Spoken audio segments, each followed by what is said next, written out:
బంగ్లాదేశ్లో రాజకీయ అనిశ్చిత పరిస్థితుల నడుమ వచ్చే ఏడాది ఏప్రిల్లో దేశవ్యాప్తంగా సాధారణ ఎన్నికలు నిర్వహించనున్నట్లు ఆ దేశ తాత్కాలిక నాయకుడు మహమ్మద్ యూనస్ ప్రకటించారు. అక్కడ దేశీయ అంతర్జాతీయ స్థాయిలో పెరుగుతున్న రాజకీయ పరిస్థితుల నేపథ్యంలో ఆయన ఎన్నికల ప్రకటన చేశారు. గత సంవత్సరం బంగ్లాదేశ్ ప్రధాని పదవి నుంచి షేక్ హసీనా తొలగించబడిన అనంతరం దేశంలో తీవ్ర రాజకీయ అస్థిరత నెలకొంది. అప్పటి నుంచి ఆమె పరారీలో ఉన్నారు. ఈ పరిణామాల మధ్య ఎన్నికలు నిర్వహించడానికి పునాది వేయడమే యూనస్ లక్ష్యంగా ఉన్నట్లు తెలుస్తోంది. ఈ నేపథ్యంలో ఏప్రిల్ 2026లో ఎన్నికలు జరగబోతున్నట్లు ఆయన చెప్పుకొచ్చారు. আজ দেশবাসীর কাছে ঘোষণা করছি যে আগামী জাতীয় নির্বাচন 2026 সালের এপ্রিলের প্রথমার্ধের যে কোনো একটি দিনে অনুষ্ঠিত হবে।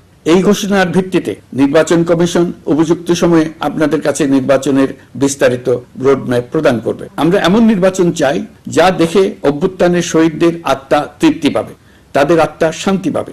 আমরা চাই আগামী নির্বাচনে সবচেয়ে বেশি ভোটার, সবচেয়ে বেশি প্রার্থী ও দল অংশ নেক। এটা সবচেয়ে অবাধ, সুষ্ঠু ও নিরপেক্ষ নির্বাচন হিসেবে জাতির কাছে স্মরণীয় হয়ে থাকুক। দেড় যুগ পরে দেশে সত্যিকারের একটি